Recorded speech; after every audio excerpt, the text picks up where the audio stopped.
What's going on, guys? Today I'm going to be showing you my top 5 tips for making the most out of your Sony A7R Mark V. The Sony A7RV actually allows you to shoot at 5 different RAW file types, which are uncompressed, lossless compressed RAWs, which are small, medium, and large, and compressed. Lossless compressed RAWs allow you to shoot at lower megapixels, allowing you to further reduce the megabytes required to store the photo. To change the RAW output setting in your camera, you simply go into your menu setting, image quality - record, and then go into image quality settings and select RAW file type. I personally use compressed RAWs when I'm shooting weddings and other client work.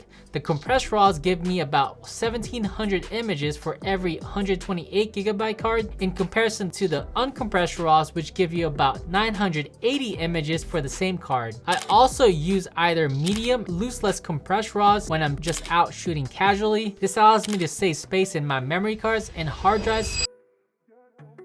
One of the biggest features of the Sony A7R Mark V is the new AI processing unit. It uses the advanced AI to perform subject detection recognition and tracking, which includes human, animal, bird, insects, train, and airplanes. As for human subject autofocus capabilities, it performs better eye tracking, face tracking, and body tracking. Because of this, you would want to make sure that these settings are turned on and configured accordingly. All you have to do is go into your menu setting and then go into your focus setting and then select subject recognition. From there, you can turn on subject recognition, select your subject target, and lastly, select face memory. So face memory is actually one of my favorite features, and this feature allows you to take a picture of the subject you're trying to film or take a photo of, saves it in the internal memory of the camera. So whenever you're trying to shoot that particular person, the camera will only focus on that specific person regardless of what's in the frame. So I actually have the subject recognition target face memory within my function menu. All you have to do is go into your menu,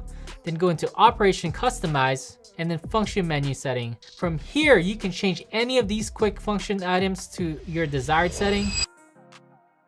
The Sony A7RV allows you to have different settings between photo and movie modes. All you have to do is go into your menu and then go into operation and then select different set for still-movie. From there, you can select which setting you want different whenever you're switching between modes. I recommend selecting aperture, shutter speed, ISO, and picture profile. So whenever you're shooting video with a fixed shutter speed of a 1/50th at S-Log3, and then you switch back to video, those settings will not transfer over to your photos. Another bonus tip is to have each dial number on your camera for different possible frame rates you like to shoot at.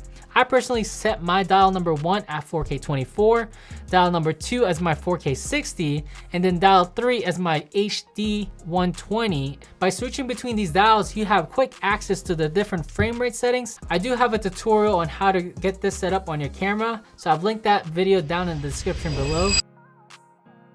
So not all memory cards are created equal. You'll notice as you upgrade to more expensive cameras, the more expensive the memory cards get. And the reason for this is the memory cards have different read and write speed. As far as the Sony A7RV, it has the ability to record in 3 different SD cards, which are the V30s, V60, and V90 SD cards. Because of the low write speed of the UHS-1 cards, you will only be limited as far as your video setting, like recording at higher bit rates like XFVC-SI will not be an option for you, and you will also have more buffer when shooting continuously. Because of this, I highly recommend using the UHS-2 cards with either the V60 or V90 SD cards. You do have the option to purchase the CF Express Type A cards, which are very expensive at the moment and less versatile, as this is only compatible for modern Sony cameras. I personally use the SanDisk 128GB V90 SD cards and have been using these for almost 2 years now without it ever failing on me. I'm a bit skeptical of the Lexar cards because it did fail on me once, but yeah, these SanDisk cards are really reliable and highly recommend them for the Sony A7RV. I've linked these down in the description below so you can check them out for yourself. As far as the main advantages of using 8K is that it allows you to crop into your video without losing resolution. This gives you the ability to imitate 2 different camera angles in one shot. Also, you can downsample an 8K footage into a 4K timeline, which results in a sharper final image. Another advantage of shooting 8K is that it allows you to future-proof your video footage. So let's go over the cons as far as shooting 8K. So to start off, you are only able to shoot at 24 frames per second at 10-bit 420. It does have a slight crop at 1.24 times crop, and you only have a maximum continuous record time of 30 minutes. And the rolling shutter is straight up horrible. I would not use this for panning or whipping shots. It would only be limited to stationary or static shots. So by being aware of these limitations, you can still take advantage of this video format. So to shoot 8K, you simply have to go into your movie mode, go into menu setting, select shooting, and then select image quality, image record, and then select the file type. And then from there, you have the option to select XAVCHS8K. So if you find any value in this video, make sure to smash that like button and subscribe to my channel for more videos like this. And then comment down below on what type of videos you want to see in the future. Until next time.